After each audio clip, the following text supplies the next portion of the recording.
My wife came up with the idea of a trial, 2-week separation to see where our marriage stood. By the third day, she was already posting photos with another guy, so I shut that little experiment down before she could even process what happened. I'm a 32-year-old man, and I first met Maya. She's 30 now, when I was 27. We've been married for 3 years, together for a total of 5. I work as a certified welder, pulling in around $95,000 a year from industrial construction projects. Maya works as a receptionist for a mid-sized firm in downtown San Diego, making roughly half my salary. The house we live in is entirely mine. I bought it 2 years before we tied the knot, using money I inherited, and I kept the title in my name only. We've always split the household expenses in a way that made sense for our incomes, about 70-30, since I bring in almost double what she does. She's chipped in for groceries, utilities, and the occasional home improvement, but the mortgage has always been my responsibility. Those first couple of years of marriage were pretty typical, figuring out who was stuck with the dishes, squabbling over thermostat settings, and planning vacations that were a little beyond our budget. She had her heart set on going to Europe, but I wanted to throw extra money at the mortgage and knock it down faster. Our home is a 1950s ranch that I gutted and renovated myself. I handled the permits, knocked out most of the electrical and plumbing work on weekends, built a workshop in the garage, refinished all the hardwood floors, and gave the kitchen a serious upgrade with granite counters and stainless steel appliances. Between cash and sweat, I've sunk about 40 grand and 2 solid years into making it what it is. The place is worth around $280,000 now, and the neighborhood's been climbing in value thanks to a wave of gentrification. Things started to feel different about 8 months ago when Maya reconnected with Brittany, an old college friend. Brittany had just moved back to town after a nasty divorce, no kids, and was cashing in $2,500 a month in alimony from some tech guy who, from what I hear, cheated on her. Brittany's lifestyle was all downtown loft living, bar hopping every weekend, and flooding Instagram with live your best life posts about never settling. My best friend Connor met her once at a barbecue and instantly dubbed her the life coach. He's been my go-to guy since college, works in software, brutally honest, allergic to drama, and the kind of friend who uses dark humor to cut straight to the point. Connor took one glance at Brittany, the overpriced designer purse dangling off her arm, the thick fake lashes, and called it for what it was. She was 28, bottle blonde, and one of those people who believes that having an opinion on absolutely everything automatically makes you fascinating. Whenever we talked, she'd smile just a little too long, laugh a little too loud at my jokes. At the time, I brushed it off as standard extrovert behavior. Looking back, I should have known better. She'd pull up to our driveway in her leased BMW, dressed like she was heading straight for a nightclub, and every single time, she had some fresh relationship wisdom that sounded ripped straight from the set of a daytime talk show. Brittany was basically a walking factory of red flags. Divorced after just a year and a half, 0 real job skills unless you count spending someone else's money, and armed with that brand of toxic positivity that makes normal folks want to jump into traffic. But for some reason, she had Maya's full attention. It started slowly. Maya began coming home with these deep insights about how we'd gotten too comfortable, how marriage shouldn't feel like just being roommates, how successful couples constantly challenge each other and keep the spark alive. Every single one of these revelations was just recycled garbage from whatever relationship podcast Brittany had latched onto that week. At first, the arguments were small. Why didn't I plan more spontaneous date nights? Why was I always working late? Why didn't I get jealous when some guy started chatting with her at a party? It was classic, made-up drama, but I didn't see it for what it was yet. Meanwhile, I was buried in one of the biggest jobs of my career, a 12-story office building downtown that was already 3 months behind schedule and bleeding $200,000 over budget. This was the kind of project that could make or break my reputation in the industry. I was putting in 60-hour weeks, sometimes Saturdays too, just trying to stop it from turning into a career-ending disaster. But in Brittany's twisted version of relationship philosophy, my dedication to making sure we were financially secure was somehow proof that I didn't actually care about our marriage. By December, we were fighting at least twice a week. It was always the same pattern. She'd latch onto some tiny thing, blow it up into a full-on character assassination, and then act bewildered when I refused to wade into the chaos. I'd try to find a practical solution, and she'd accuse me of being emotionally unavailable. The Christmas blow-up was over a tree. I'd just put in a 12-hour day dealing with structural engineers and city inspectors, came home exhausted, and she was upset, not because I didn't like the tree she bought, but because I didn't look excited enough about it. Connor nailed it in one sentence. She's just manufacturing problems because her divorced friend told her marriage should feel like a reality TV show. I started putting in even later nights at work, partly because that office tower project was breathing down my neck, but mostly because being at home felt like tiptoeing through a minefield.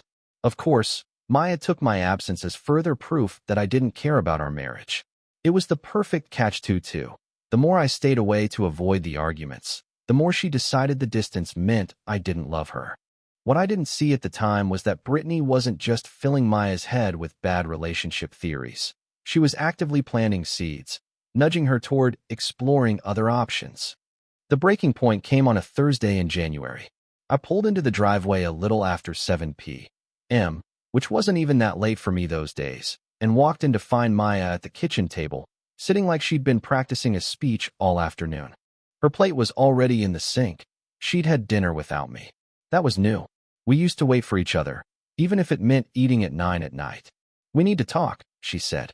I popped open the fridge, grabbed the leftover sweet and sour pork from the night before, and sat across from her. It was cold, but I was too hungry to care. "I've been thinking about us," she started. "About where we're headed. I think we should take a break." I set my fork down. "A break?" "Not forever," she said quickly, like she'd rehearsed this part. "Just a week or two. Time apart, so we can remember why we fell in love." I didn't need a detective to tell me where this script came from. Brittany had been running this play in the background for months, telling Maya how her ex-husband never appreciated her until she walked out. "Absence makes the heart grow fonder," she added, like she was quoting scripture. Thing is, I'd heard this exact pitch before. My buddy Tyler went through the same thing a couple years back.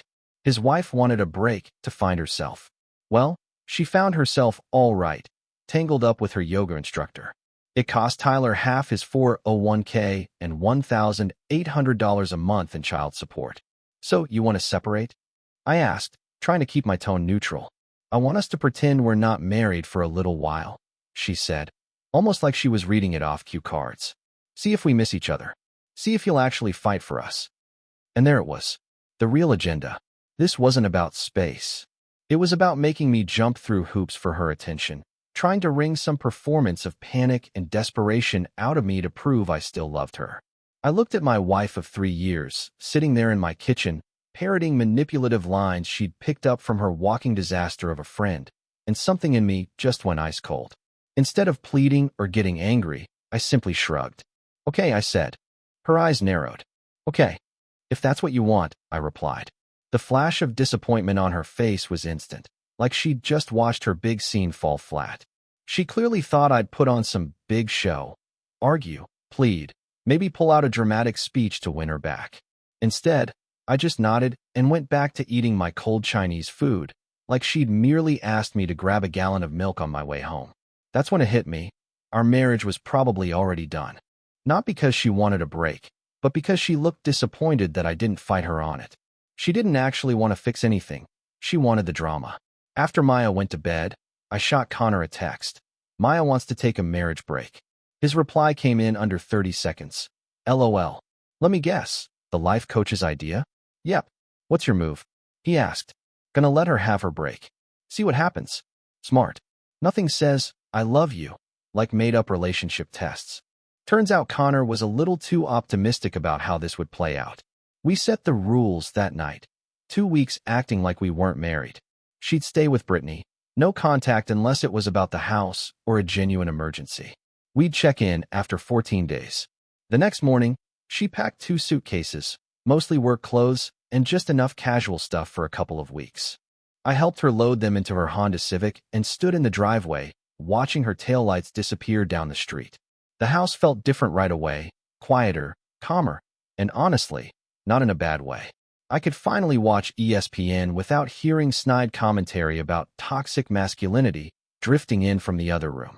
I could have a bowl of cereal for dinner without having to sit through a TED Talk about the deeper meaning of my nutritional choices. For the first time in months, I could actually sit in my own living room and feel relaxed.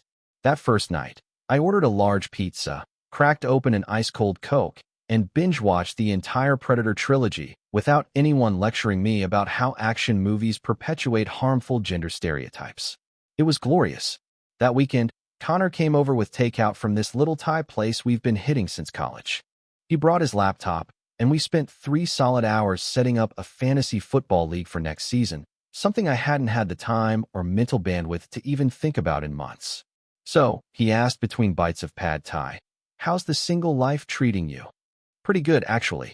Yesterday I watched 3 hours of football without anyone telling me sports are a symptom of male emotional repression." Connor nearly choked on a noodle. "She actually said that?" "Among other things," I said. Apparently, me following the Chargers' playoff run was a sign I wasn't processing my emotions in a healthy way. That weekend, I also did something I hadn't done in years. I went over our finances with a fine-toothed comb. I pulled up everything: joint checking, savings, both credit cards, even the student loans I'd been helping her pay down. I started documenting every shared asset and every bit of debt. We had about $35,000 in joint savings and another $15,000 sitting in our joint checking account. Her student loans were still sitting at $28,000 for a marketing degree that landed her $45,000 a year job answering phones and scheduling other people's meetings. For the past 2 years, I'd been throwing an extra $400 a month at those loans, trying to burn through them faster. I also went back through every improvement we'd made to the house, keeping track of who paid for what. Over the 3 years we'd been married, she'd chipped in maybe $8,000, mostly toward materials and appliances, especially during the kitchen renovation. All the labor? That was me. Plus, I'd poured in another $32,000 of my own money. That Monday morning, I called Mark, not to start anything official yet, but to get a clear picture of my options.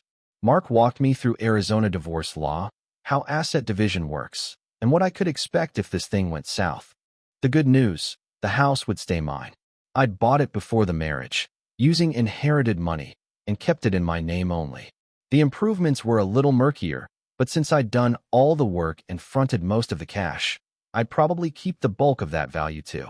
By the end of week 1, I'd already moved half of our joint savings into my own separate account, completely legal since it was marital property and I had equal access to it. I also switched my direct deposit so my paycheck went straight into my personal checking instead of the joint one. That first week, she sent me exactly one text: "Hope you're thinking about us." I showed it to Connor. "What do you think that means?" He didn't hesitate. "It means the life coach told her you'd be a sobbing wreck by now, begging her to come home. Instead, you're probably the most relaxed you've been in months." Must be throwing her for a loop. By day 10, the plot twist showed up. Brittany herself reached out. I guess she decided 2 weeks was more than enough time to make her move. Tuesday afternoon, I get a text from a number I don't recognize. "Hey, how are you holding up?" We'd never texted one-on-one before. I kept it short but polite. "Doing okay. This whole thing is weird," she wrote. "I know, right? Maya's been so stressed.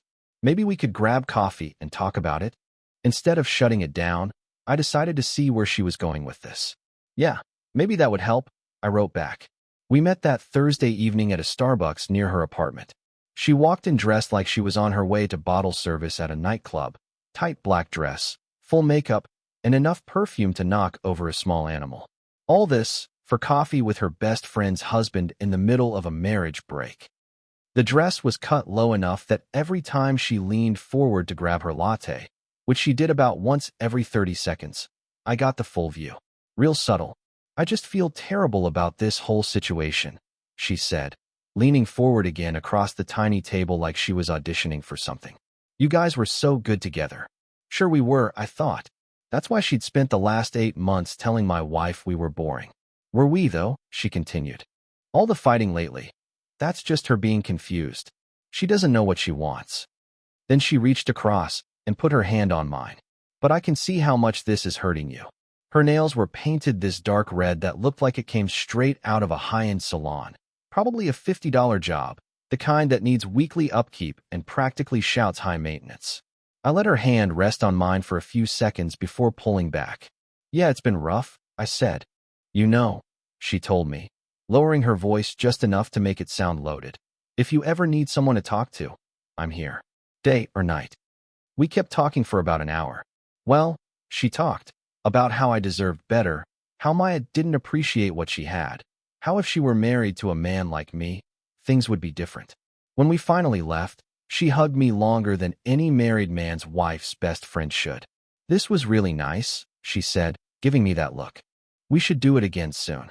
I got in my truck, drove straight home, and called Connor. Dude, you're not going to believe this. Let me guess, the life coach is already out shopping for wedding dresses? She basically threw herself at me. I said, dress cut down to her navel, touching my hands, telling me I deserved better. The woman has the patience of a hungry shark. Of course she does, Connor said. She probably had this plan before she even suggested the break to Maya. It's like a 3-step home-wrecking program. What do you think I should do? Play dumb, he said without hesitation. Let her think she's being subtle while you document everything. This is about to get interesting. Over the next few days, Brittany cranked up the attention. The daily texts started rolling in. Little check-ins. Casual "how are you holding up?" Messages, each one laced with a nudge to meet again. She started sending photos with captions like "thinking of you during this difficult time." And these weren't random snapshots. No, they were carefully staged. Her at the gym in painted-on yoga pants. Her at some trendy restaurant with the caption "eating alone again." Her by the pool at her apartment complex in a bikini that looked about 2 sizes too small. Every single one was designed to remind me exactly what was on the table if I played my cards the way she wanted. Connor was having a field day with it. Look at this one, he said, reading aloud from his phone. I hope you know how special you are. What is she, a greeting card? I asked. Next she'll be sending you inspirational quotes about following your heart, he said. I kept my replies just right. Enough to keep her interested, not enough to actually cross any lines. The goal was to look vulnerable, receptive, and just a little lonely. And right when I figured she'd try to push it further, she did. Friday evening, my phone buzzed. I have something to tell you, but I don't know if I should. What is it? Can we meet? This isn't something for text. We met at the same Starbucks as before. She looked jumpy, kept glancing at her phone like she was waiting for someone to interrupt. I feel terrible about this, she said, lowering her voice, but I think you deserve to know. She took a deep breath, like she was about to tell me my dog had died. Maya's been seeing someone. I let just the right amount of shock register on my face. What? His name's Ethan. She met him at some work conference last month. I've been watching them together, Brittany said, leaning in, and it's not innocent. Ethan, according to her, was a marketing director out of Phoenix. Mid-30s, divorced, drove a BMW, worked for some tech company. The kind of guy you just know has a LinkedIn profile picture of himself pointing at a whiteboard like he's changing the world. You're sure? I asked. I saw them at dinner last night. Very cozy. And she's been lying about where she goes when she leaves my apartment. Then she reached across the table and took my hand. I'm so sorry. I know this hurts, but you needed to know. The subtext was about as subtle as a brick through a window. I had 2 choices. Fight to win back a wife who was probably cheating, or upgrade to her loyal best friend, who would never betray me like this. What a lucky break for me, right? I played the devastated husband like I'd been rehearsing it for weeks. I can't believe she'd do this. You don't deserve this, Brittany said softly. You deserve someone who values you. I went home that night and finally did what I should have done weeks earlier. I checked our shared devices and accounts. Maya had left her iPad at the house when she moved out. It was still logged into her iCloud, with the password saved from when I'd helped her set it up months before. Her text messages were synced to all her devices, so the iPad was basically a direct feed into her phone. What I found was 3 weeks' worth of conversations with Ethan. It started off tame enough, industry gossip, griping about some indecisive client who couldn't settle on a shade of blue for his branding. But by the second week, the tone had shifted. She was venting about our marriage, how she felt unappreciated, how I'd supposedly stopped making her feel special. Then came the line that hit like a cold punch, how talking to him reminded her what it felt like to be desired. The most recent messages didn't bother with subtlety. They were making plans to meet, talking about their connection. And there were photos I had zero interest in ever seeing, but now can't unsee. The timestamps made it even worse. She'd been texting him throughout our so-called break, including right after she'd sent me that thinking about us message. I screenshotted every single thing and backed it all up to my personal cloud. 47 messages in total over 3 weeks, including a dozen photos and several voice memos I had no interest in pressing play on. Then I logged into our joint credit card account. Sure enough, 3 pricey dinners at upscale restaurants across town, all in the past week. The receipts told their own story. Fancy places I'd never even heard of, names like the Sterling Room and Westwood Prime. And then there it was, a hotel charge from 2 nights ago at the Grandview Hotel downtown. $280 for one night. All on dates when she'd told Brittany she was going to Target or meeting work friends. That hotel bill was the smoking gun. She'd put a room for her and Ethan on our joint visa, while I was sitting at home, supposedly giving her space, waiting like some kind of standby husband. I called Connor. I found it. She's been hooking up with some guy from Phoenix. No way. Credit card receipts. Hotel charges. 3 weeks of text messages planning their meet UPS. It's all here. Damn, he said. So she gets your wife to take a break so she can cheat, and then comes running to you with the scoop like she's some loyal friend? Exactly. That's some next-level manipulation right there. What do you think her endgame is? I asked Connor. She's betting you'll be so grateful for her loyalty and so crushed by Maya's betrayal that you'll fall right into her arms. Classic rebound strategy. She wrecks your marriage, then sells herself as the upgrade. Well, I said, she's about to find out how that works out for her. First thing Monday morning, I called Mark. I have proof of adultery, text messages, hotel charges, restaurant receipts. The works. Good, he said. Bring it all to my office. We'll prepare the papers. Mark spent the next hour going through every screenshot and statement, reading the messages with the detached look of a guy who's seen this same plotline play out 1,000 times. These texts are damning, he said finally. The financial records match the timeline, and you obtained everything legally.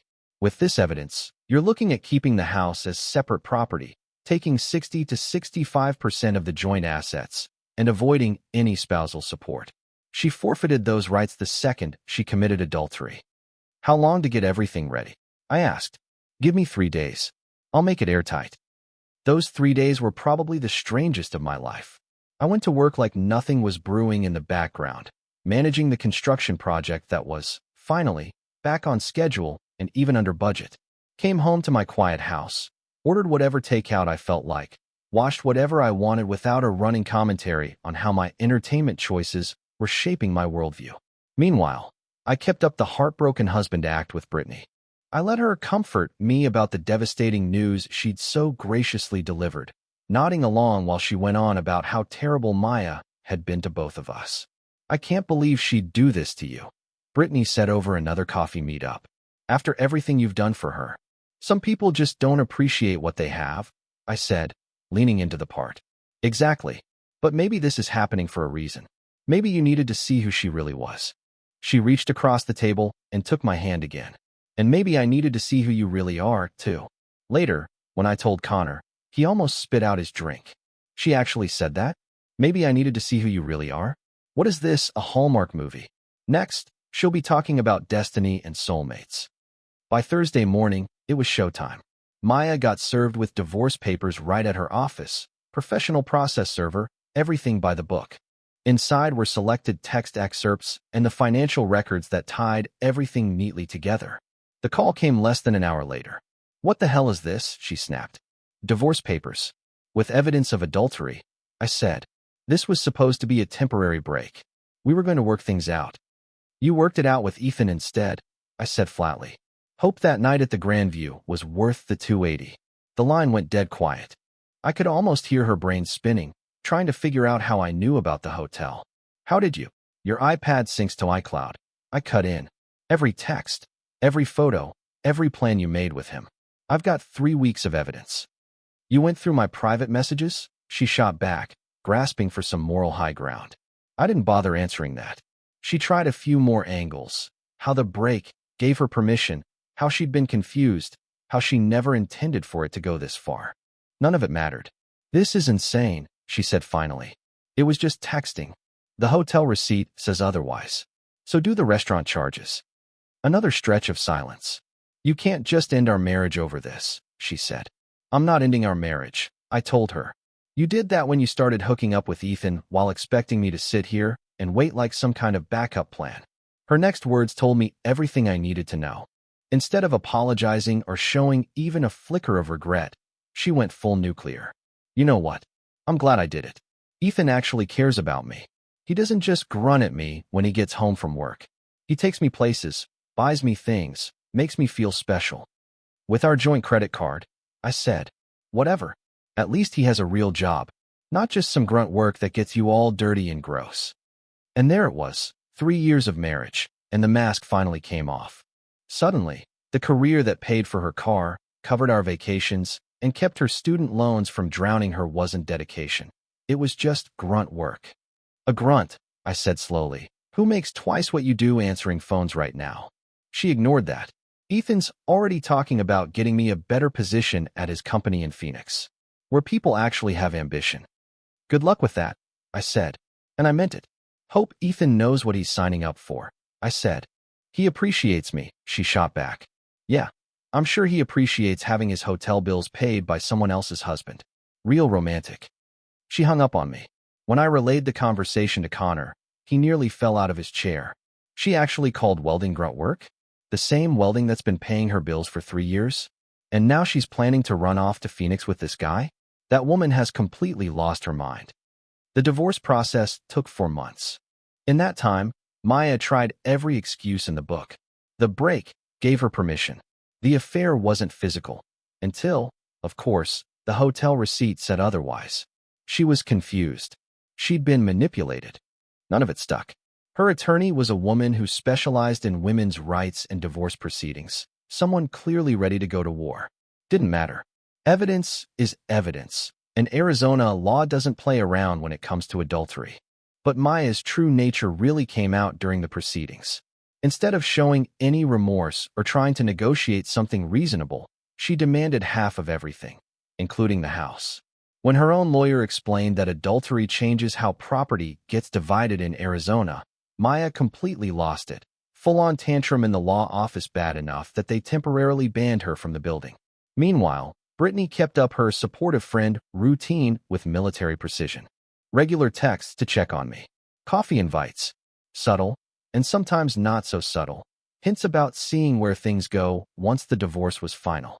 The woman had turned emotional manipulation into performance art.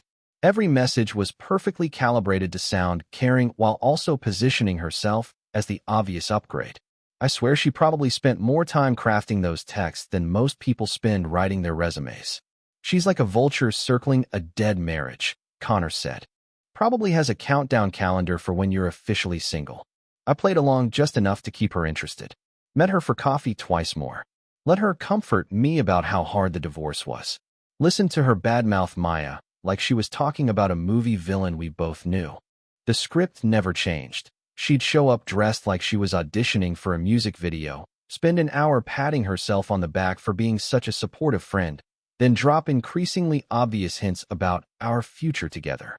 I feel so guilty, she said during one of these meetings.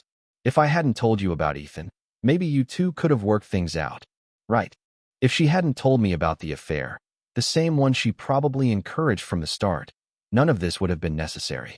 You did the right thing, I told her, keeping my tone steady. I needed to know the truth. I just hate seeing you go through this. You deserve so much better. She reached across the table and took my hand. And I want you to know that when you're ready, when all this is behind you, I'll be here in whatever way you need. The message couldn't have been clearer if she'd handed me a business card that read, Rebound Relationship Services, available 24/7. When I told Connor, he almost fell out of his chair. She actually said in whatever way you need? What is she, a full-service consolation prize? Does she come with a warranty? By May, the final settlement came through. I kept the house, my retirement accounts, and 65% of our joint assets. Maya walked away with her car, her personal belongings, and her student loan debt. No spousal support. Arizona doesn't award that to the cheating party. The house alone was worth $280,000, minus the $180,000 left on the mortgage. With the improvements I'd made, I had about $100,000 in equity that stayed with me, plus another $32,000 from our joint savings and investments. She walked away with maybe 18 grand and a Honda Civic with 90,000 miles on it. But even then, she couldn't accept responsibility. During the final settlement meeting, she actually complained the division was unfair, that I was punishing her for following her heart. Following your heart, I said. You used our joint credit card to pay for hotel rooms with another guy. Ethan and I have a real connection, she shot back, something you'd never understand. I understand it cost us $280, plus dinner at 3 different restaurants. Her lawyer actually had to put a hand on her arm to stop her from lunging across the conference table. She'd completely lost it. That's what happens when you try to have your cake and eat it too, Connor said later. The day the divorce was finalized, Brittany invited me out to celebrate at an upscale spot downtown. She picked the Sterling Room, one of those places where the appetizers are $30, the portions are the size of a thumbprint, and the waiters act like you're interrupting their second career in off-Broadway theater. She paused when I agreed, probably wondering why I was suddenly so eager to wine and dine. But her ambition beat her caution. She arrived in a dress that probably cost more than my car payment, clearly expecting this to be the night she finally cashed in on her months of investment in wrecking my marriage. I'm so proud of how you handled everything, she said over appetizers that looked like modern art and tasted like disappointment. You were so strong through the whole process. I had good support, I said. I was happy to help. You deserve to know the truth. She reached across the table for my hand. And now we can finally be honest about what's been building between us. I looked at her across the table.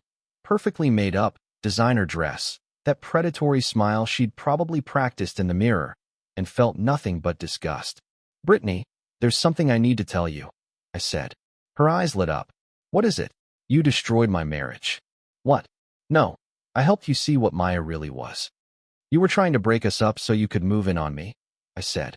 You encouraged her to cheat, then came running to me with the information like you were some loyal friend. For the first time since I'd met her, Brittany's face went pale under all that foundation. She actually looked surprised. That's not. I would never. You absolutely would. And you did. You manipulated a woman into blowing up her marriage because you wanted her husband. I cared about both of you. I was trying to protect you from getting hurt worse. You were protecting your own interests, I said. You saw an opportunity, and you took it. I stood up and dropped 2 20s on the table. The saddest part is that you actually think I'd want to be with someone capable of what you did. Where are you going? We haven't even had dinner. I'm going home. Alone. To my house. The one I kept because I was smart enough not to trust people like you. Her voice cracked. What about us? I looked down at her, still sitting there in that expensive dress, finally realizing that all her scheming and months of manipulation had bought her exactly nothing. There is no us. There never was, I said. You're a toxic person who destroys relationships for your own entertainment. But I helped you. I told you the truth about Maya. You told me the truth about an affair you encouraged her to have. You created the problem, then offered yourself as the solution. That's not help, Brittany. That's sabotage with a marketing campaign. Her lips parted like she was going to argue, but I wasn't done yet. Because an hour before this dinner, I'd sent Maya a text. Brittany wants to confess something about Ethan. Says it's important and you need to hear it. Maya took the bait instantly. And right on cue, 10 minutes into dinner, she came striding through the restaurant door, scanning the room like she was already looking for a fight. What's she doing here? Brittany's voice shot up an octave. Ladies, I said, stepping back from the table. You two have a lot to discuss. I'll leave you to it. I stood up and headed for the door, but not before pulling out my phone and calling Connor. Dude, you need to get down to the Sterling Room right now, I said. What's going on? The life coach is about to get a performance review from her former client. Behind me, Maya's voice was already climbing. You set me up with Ethan. It wasn't like that. Brittany shot back. I was trying to help you. Help me? You destroyed my marriage so you could steal my husband. I was halfway across the parking lot when things really kicked off. Through the big front windows, I could see both women on their feet now, arms flying, faces flushed. Other diners were starting to turn in their seats, some holding up phones to capture the action. Connor's truck screeched into the lot just as it got good. He hopped out, eyes wide. Holy crap, they're going at it. This is better than pay-per-view. Through the glass, Maya's voice rang out clear as a bell. You've been planning this for months. He doesn't even want you. He chose me. He just rejected you, you delusional psycho. Brittany screamed back. And that's when Brittany's arm shot forward, sending what looked like her water glass sailing across the table. The glass exploded against the wall behind Maya. She didn't miss a beat, snatched Brittany's designer purse, flipped it upside down, and dumped the contents all over the table. "Oh, this is getting good," Connor said, already pulling out his phone. "Hello, police. Yeah, I'd like to report a disturbance at the Sterling Room downtown." Through the window, we watched Brittany lunge across the table, hands out like claws, while Maya grabbed a fistful of her hair. The two of them went down hard, taking half the table setting with them. Plates shattered on the floor as nearby diners scrambled to get out of the blast radius. "Should we go help?" I asked. "Help? Dude, this is the best entertainment I've had all year. They're both getting exactly what they deserve." The restaurant manager rushed in, trying to separate them, but Brittany shoved him out of the way and went straight for Maya again. Maya responded by grabbing a breadbasket and launching it. Perfect aim, it smacked Brittany square in the face. By the time the cops arrived 5 minutes later, the women were on the floor, hair tangled, makeup smeared, screaming at each other while staff tried to put the dining room back together. Half the restaurant had their phones out, recording every second. The two officers glanced at each other with the weary look of men who'd clearly been here before. "Ladies," one of them said, "you're both under arrest for disturbing the peace and assault." From the parking lot, Connor and I watched them get cuffed and loaded into separate patrol cars, still screaming at each other through the rolled-up windows. They spent the night in county holding. Turns out, girl drama doesn't cover screaming in public and throwing dinnerware. That, Connor said, grinning, was absolutely beautiful. The next morning, my phone lit up with a call from the county jail. Maya's voice came through the receiver before I could even say hello. "This is all your fault." "How exactly is your bar fight with Brittany my fault?" I asked. "You set us up. You planned this." "I told you the truth about what you did to our marriage," I said. "What you two did after that was entirely your choice. We both got arrested because of you. You both got arrested because you decided to have a cage match in a public restaurant. That's on you." But she wasn't done with the entitlement. "You need to bail me out. I'm your wife." "Ex-wife as of yesterday," I said. "And no, I don't need to do anything for you. I don't have anyone else to call. Ethan won't answer his phone. Sounds like a personal problem. You can't just leave me here. Watch me." The whole call lasted maybe 3 minutes before she hung up on me. Connor was practically in tears when I told him about it later. "That woman's got balls," he said. "I'll give her that." Both of them spent the night in jail and got slapped with fines for disturbing the peace. Maya also got stuck with the bill for the restaurant damage, about $800 for broken dishes, shattered glassware, and the deep cleaning that followed. The fight didn't just stay in the police report, either. It hit social media under the headline "Divorce Drama Turns into Restaurant Brawl." Somebody had filmed the whole thing on their phone and thrown it up on TikTok. 80,000 views in the first week. My favorite comment: "When keeping it real goes wrong," 500 likes. Maya ended up moving back in with her parents in suburban San Diego. Last I heard, she's working at a different company, making the same money, only now with a criminal record and a starring role in a viral video. Ethan dumped her once he realized he'd been used to blow up a marriage and then got dragged into a public soap opera. The funniest part? Apparently, he tried to ghost her after the arrest, but she kept showing up at his office in Phoenix, trying to work things out. His company eventually had to get building security involved. Guy went from thinking he was a player to needing a restraining order. Brittany, meanwhile, spent weeks after the incident trying to reach me, switching between teary apologies and bitter accusations like she couldn't decide which angle might get a response. I never replied. As far as I'm concerned, they both got exactly what they were chasing. One lost her marriage, the other lost her fantasy, and both ended up with criminal records and a TikTok highlight reel for the world to laugh at. And me? I got my house, my peace, and my freedom back. The way I see it, that's the best ending I could have asked for.